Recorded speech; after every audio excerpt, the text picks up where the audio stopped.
En remplaçant Philippe Corona, qui m'a demandé de remplacer Jean, je vais vous parler, ça tombe bien parce que de toute façon je vais vous parler de l'enquête SDF qui va avoir lieu entre le 6 et le 11 février. Et donc je fais du recrutement, j'ai déjà envoyé pas mal je fais du recrutement. Je vais vous parler un peu de ce que l'on fait sur les SDF et plus particulièrement ces dernières années sur les coûts avec ici la marque. Donc juste, on va pas, donc chez les, au départ c'est arthropodes, chez les SDF, en fait, on va surtout parler uniquement des donc c'est juste pour vous remettre un peu en situation. Donc, vous rappelez qu'en gros, il y a trois types de coups chez l'homme, ce qu'on appelle les coups de tête. Alors, la seule définition actuelle, c'est le fait qu'ils vivent dans la tête, qu'ils sont retrouvés dans la tête. Les coups de corps, dans la seule définition actuelle, c'est ceux qui sont retrouvés finalement sur les vêtements des personnes dont on va parler, et puis le Krablaus, qui est particulièrement le coup du vis, qui est effectivement ce qu'on appelle le morpion. Donc nous, on s'intéresse plus particulièrement au départ au coup de corps, parce qu'on va voir que c'est le coup de corps qui transmet les maladies infectieuses, c'est comme ça qu'on s'est intéressé. Mais effectivement, on s'intéresse de plus en plus au coup de tête, et d'ailleurs un peu ce qu'on fait. Voilà, donc pour l'instant, pour le coup de tête, actuellement, il n'est pas reconnu comme étant capable de transmettre des agents infectieux, mais dans le coup de tête, on va retrouver à plusieurs reprises de l'ADN de Bartonella quintana.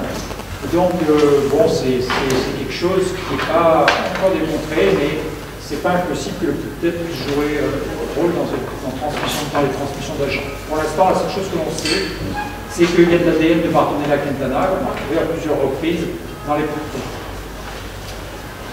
Pour ce qui est des coups de corps, donc ces coups de corps sont, quelques informations sur ces coups de corps, c'est que les femelles, par exemple, pondent une grande quantité d'œufs, à peu près 8 œufs par jour. Les femelles sont obligées de copuler tous les jours parce qu'il n'y a pas de spermatotex chez les poules, donc pour la reproduction, un rapport journalier est nécessaire. Et donc une paire de poules, un mâle et une femelle, génère environ en moyenne à peu près 200 poules pendant leur vie. Donc simplement ça vous donne une idée de la rapidité avec laquelle se multiplient les poules en plus de microscopie électronique en maillage d'un pou et des œufs qui lui sont et de ces œufs. Donc sur le plan de la vie de ces poules de corps, eh bien, ils sont, contrairement à leur nom, ils sont présents dans les vêtements. Vous voyez en haut ici les œufs qui sont effectivement collés sur les coutures des habits, à l'endroit le plus près du corps. Donc les œufs éclosent sous les 6 à 9 jours. La vie effectivement des œufs dépasse en règle générale jamais 15 à 16 jours. Et puis il y a trois mues successives, L1, L2, L3, qui se font à 3e jour, 5e jour, 10e jour. Les adultes vivent en gros depuis une vingtaine de jours. Et la température optimale de vie est de 29 à 32 degrés, ce qui explique qu'ils sont en fait relativement près de la peau à cette température-là, et un degré d'humidité de 70 à 90 degrés. Donc les poules de corps ne se nourrissent exclusivement que sur l'homme, en dehors des conditions de laboratoire dont on pourra reparler, mais dans la nature. Donc là, il y a des images de poules adultes et de nymphes, et des poules qui sont en pleine action ils mangent et en même temps ils défèquent. On parlera de ça un peu plus tard. Donc la conséquence sur ces conditions de vie de corps fait qu'en pratique on retrouve ces corps dans des populations qui sont par définition couvertes, c'est-à-dire qui ont des habits, donc généralement dans des endroits plutôt froids où on garde des habits.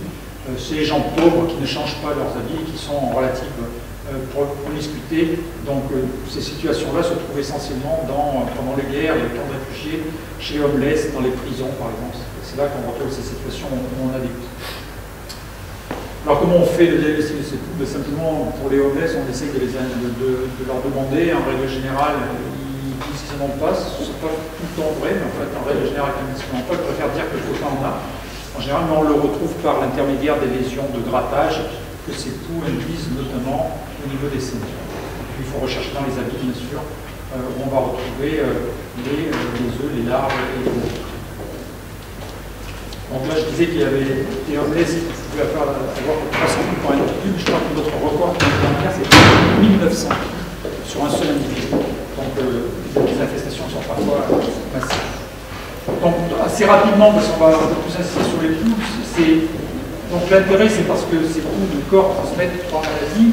Donc d'une part, transmettent l'agent pathogène Bassania quintana qui a été reconnu pendant la guerre des tranchées, mais dont on a redécouvert récemment qui était responsable soit d'endocardite, soit effectivement de pathologies un peu différentes qui sont l'angiomatose bacillaire, la pilose hépatique ou autre angiomatose chez les immunodéprimés essentiellement.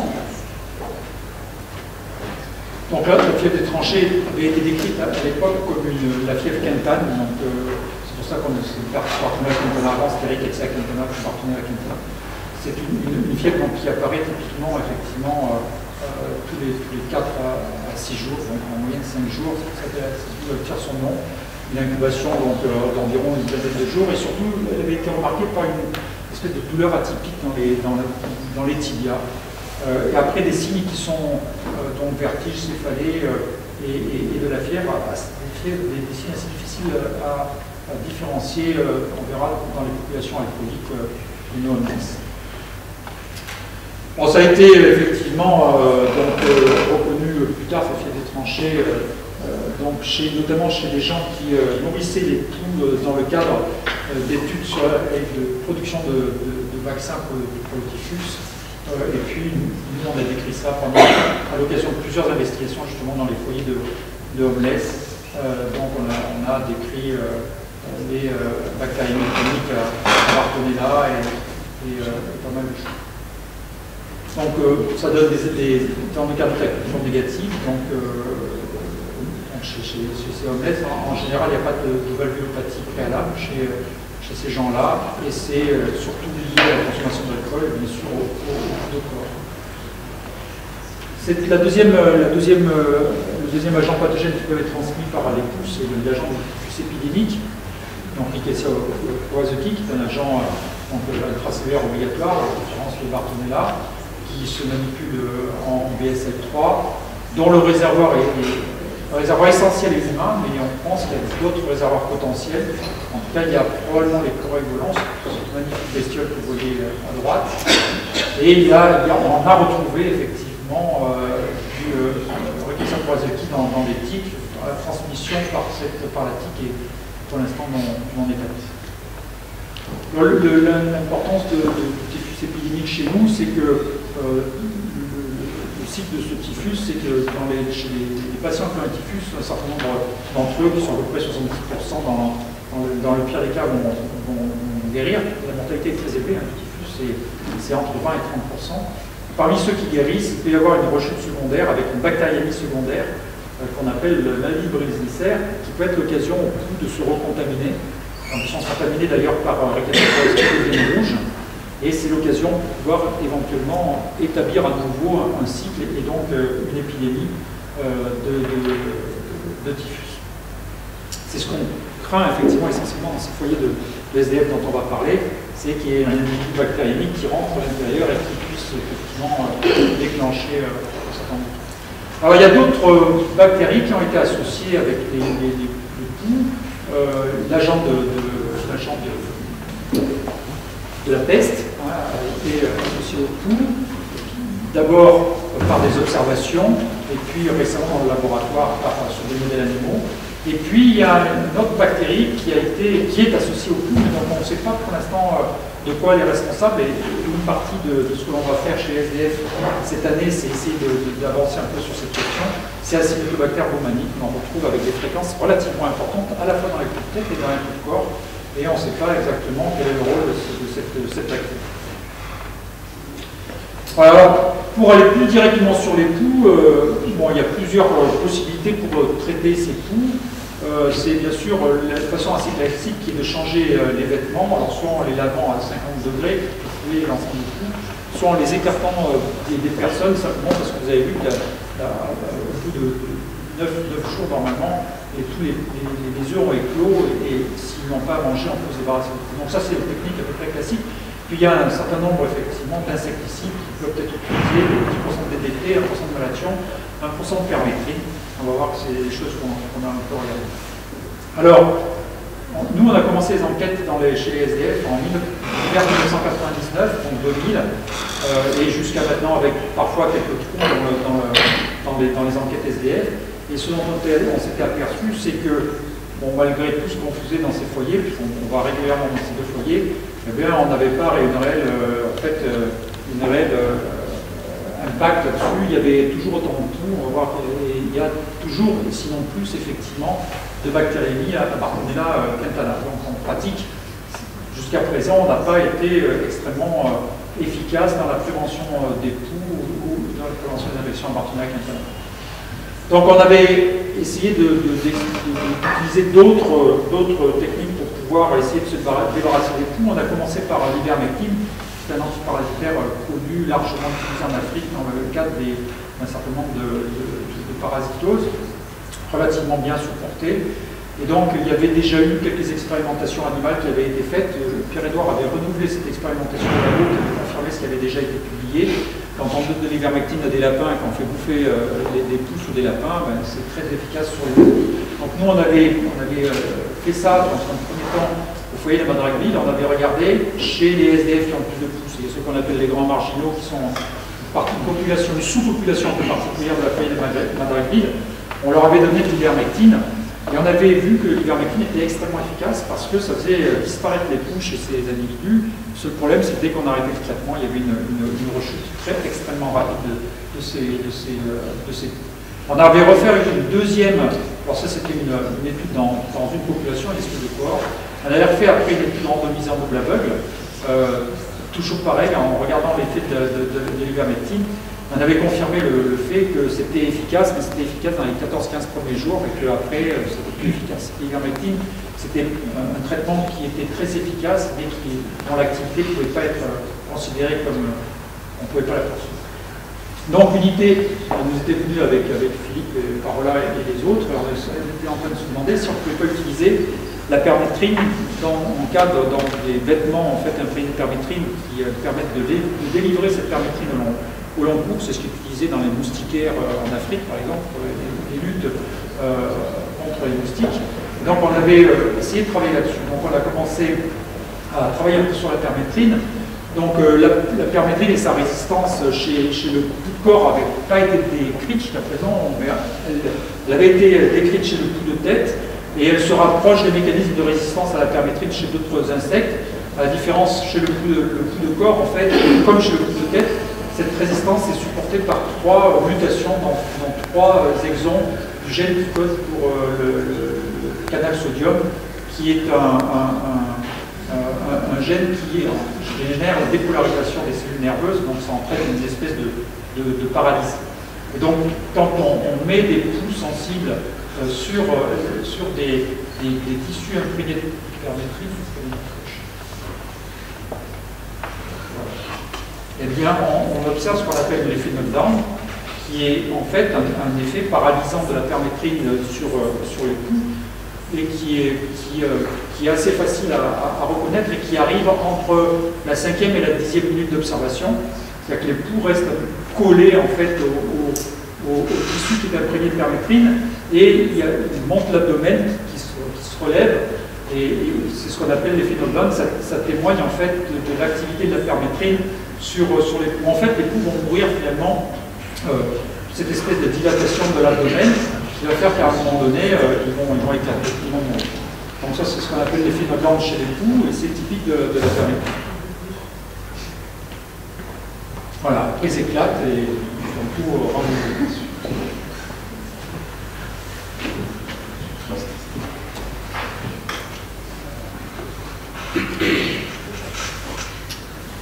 Donc on a commencé à travailler là-dessus pour essayer d'avoir un système qui nous permette de savoir si effectivement les poux avaient été résistants ou sensibles à la permétrine. Le mode de sensibilité de résistance à la permétrine est assez complexe parce qu'il est géré en grande partie par ces mutations, mais il y a probablement d'autres systèmes qui interviennent dans cette résistance à la permétrine.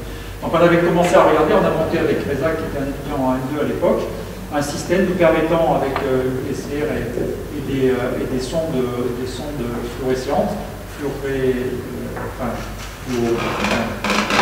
des sondes, on a monté un système nous permettant effectivement de mettre en évidence les mutations donc, sur les 2 allèles de ces 3 exons chez les poules. Donc on a monté un système simple qui nous a permis donc, de pouvoir très rapidement savoir quelle était la proportion de résistance sensible parmi les poules qu'on a collectées dans les foyers. Donc, dans le même temps, on a monté en parallèle, on a monté l'étude clinique dont je vous ai parlé, c'est-à-dire qu'on a imprégné des vêtements, des slips, qu'on a distribué des slips, des chaussettes et des t-shirts qu'on a distribués au SDF en faisant effectivement de la randomisation. Donc il y avait des slips imprégnés, des vêtements imprégnés, des vêtements non imprégnés. Puis on a suivi l'ensemble de cette population donc pendant 90 jours pour essayer de savoir ce que devenaient les poules dans les placebos et chez les gens qui étaient traités.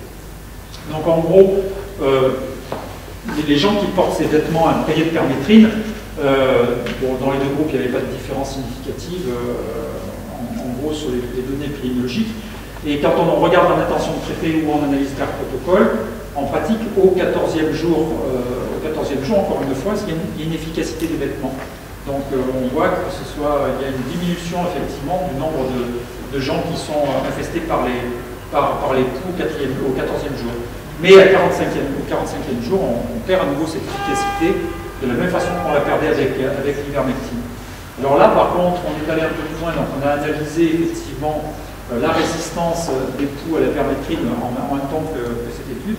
Et ce que l'on voit très bien, c'est qu'entre le 1er jour et le 45e jour, ici, l'haplotype RRR, qui est considéré comme un haplotype résistant, fortement résistant, puisqu'il y a des mutations aux 3 points de mutation et de façon homozygote, eh bien on voit qu'effectivement il y a une augmentation très très importante de la résistance entre le jour 1 et le jour 45 dans ceux qui sont traités permétrine, alors qu'elle n'existe pas chez le placebo. Par contre, il y a quelque chose d'intéressant que l'on voit, c'est que c'est dans la plaque d'après. Ce que l'on voit, c'est qu'effectivement, quand on regarde, donc ça c'est la même chose, donc il y a une diminution, effectivement, là ça c'est les 3 mutations qui sont différenciées. Ce que l'on voit, c'est que la mutation 917, en fait, elle augmente entre le jour 1 et le jour 45 dans la permétrine, mais aussi, ce qui est très intéressant, c'est qu'elle augmente, la mutation 920, elle augmente alors qu'ils ne sont pas traités dans le groupe placebo, de façon significative entre le jour 1 et le jour 45. Vraisemblablement, en fait, il y a une transmission de cette résistance parce que les poux vont dans tous les sens. Il y a un échange de ces poux en fait dans la communauté. Et donc, en traitant les gens avec la permétrine, en fait, on crée de la résistance aussi dans le groupe placebo. Donc, les autres choses sur lesquelles on travaille, c'est une question qui est soulevée depuis très longtemps. Je vais accélérer un peu. C'est l'origine du pouls de corps. La question elle est toujours posée, est-ce que c'est le pouls de corps qui a donné le pouls de tête, est-ce que le pouls de tête qui a donné le pouls de corps? De toute façon, actuellement, on ne peut pas les différencier. Donc il y a eu pas mal d'études, effectivement, qui ont essayé de comparer les pouls de tête et les pouls de corps par un certain nombre de gènes, sur des gènes mitochondriaux ou du propre génome de poules. En pratique, jusqu'à présent, on n'est pas bien arrivé à faire la différence entre pouls de tête et pouls de corps. Ce qu'on arrive à faire, c'est des différences essentiellement géographiques. Défense de clade.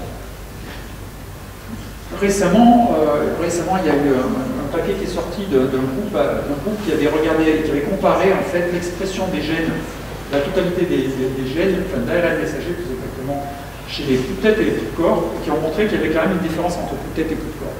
Et notamment, il y a un gène qui avait été retrouvé comme présent chez le pouls de corps et absent chez le pouls de tête, qui est ce gène ici, qui est signalé ici, donc ce gène qui est flanqué de deux autres gènes dans cette grande région. Et donc on a retravaillé sur ce gène avec Reza, et on a pu montrer effectivement que ce gène existait bien d'une part chez le pouls de corps, mais aussi chez le pouls de tête. En fait, il existe chez les deux types de pouls, mais ils sont très différents effectivement les uns des autres. Et donc ils nous permettent finalement, en montant de la même façon le système PCR sonde, on a pu effectivement faire la différence entre les pouls de tête et les pouls de corps. Donc on a appliqué ça dans un premier temps uniquement un seul groupe de poules qui sont la clade A, dont on sait que dans cette clade, il y a à la fois des poulettes et des corps. On a pu montrer par ce système-là, effectivement, qu'on arrivait ici à avoir, donc dans les poules de corps, oui, ici, ils ne s'allument qu'avec cette sonde-là, ils ne sont pas allumés par celle-ci, et inversement, ils ne sont pas allumés par cette sonde-là quand ce sont des poulettes. Donc on a un système en fait qui est relativement fonctionnel maintenant pour faire la différence entre les poulettes et les poules de corps. Alors, assez rapidement, on a d'autres choses qu'on a faites aussi, c'est on a reçu des poules de têtes qui sont collectées par quelqu'un avec qui on travaille, qui est l'ISRI à Paris, qui travaille essentiellement sur les poules de têtes. Et donc on a reçu ces poules de têtes parce qu'on voulait travailler, avoir une collection un peu de poules de têtes pour travailler justement avec les poules de corps. On a regardé un petit peu finalement à quel clade appartenait cette poules de tête. On s'est aperçu quand même qu'il y avait pas mal de poules en dehors qui appartenaient à la clade B, à la clade C, à Paris. Alors il y a beaucoup de gens étrangers qui viennent, mais bon, pour l'instant c'est un peu nouveau. On a aussi essayé de travailler un peu sur le Mavidoff pour faire la différence entre ces poules de tête et les poules de corps, mais ça c'est un peu plus compliqué. Quand on regarde en Mavidoff finalement une collection de poules de tête de Paris, et qu'on prend des poules de corps, quand on est sûr que ce sont des poules de corps qui sont qu'on a au laboratoire, qui sont issus cultivés sur des lapins, qui sont des poules de corps à l'origine, on arrive assez facilement à faire la différence entre des poules de corps et des poules de tête. C'est moins évident quand on commence à reprendre les mêmes poules de tête, des poules de corps, donc des poules de lapin, et quand on regarde chez des SDF qui ont à la fois des poules de corps et des poules de tête, là c'est moins évident parce qu'on n'arrive plus vraiment à différencier les poules de tête des poules de corps. Et là, c'est pareil quand on prend des poules maintenant, dont on a pu confirmer que c'était des poules de corps ou des poules de tête effectivement, en recherchant la présence du gène FUM. On a la même chose, c'est-à-dire les poules de tête dont on sait, on est sûr que ce sont des poules de tête, c'est assez facile. Les poules de corps, dont on est sûr que ce sont des poules de corps, c'est assez facile, mais les poules effectivement récupérées chez les individus dont on ne sait plus trop si ce sont des poules de tête et des poules de corps, c'est encore un peu difficile. Il y a encore un peu de travail à faire. Voilà, ça c'était ce que l'on fait actuellement. Ce que l'on va faire dans l'enquête, donc qui va se faire là dans 15 jours, il y a, donc je vous passe tout ça, ce que l'on voudrait faire, essentiellement les directions que l'on prend sur l'enquête de cette année, c'est essayer de savoir quel est le rôle de l'acétobactère. D'accord, comment finalement ces poules récupèrent l'acétobactère. Est-ce que c'est. Apparemment, c'est pas par le sang, parce qu'on avait fait beaucoup d'émicultures, pas du tout. Donc, en faisant des prélèvements de peau, on va continuer à travailler sur Trophairema reutli. On va continuer à voir la résistance des pseudocorps à la permétrine. Et puis, on va travailler aussi sur d'autres prélèvements, comme sont, par exemple, pour le BK, pour les mycobactéries, pour savoir si on peut faire des diagnostics de tuberculose par des prélèvements pharyngés ou par des prélèvements de C. Voilà. Donc c'est pour ça que vous avez reçu un petit courrier qui vous a été personnalisé. Voilà, après. Allez, Hélène.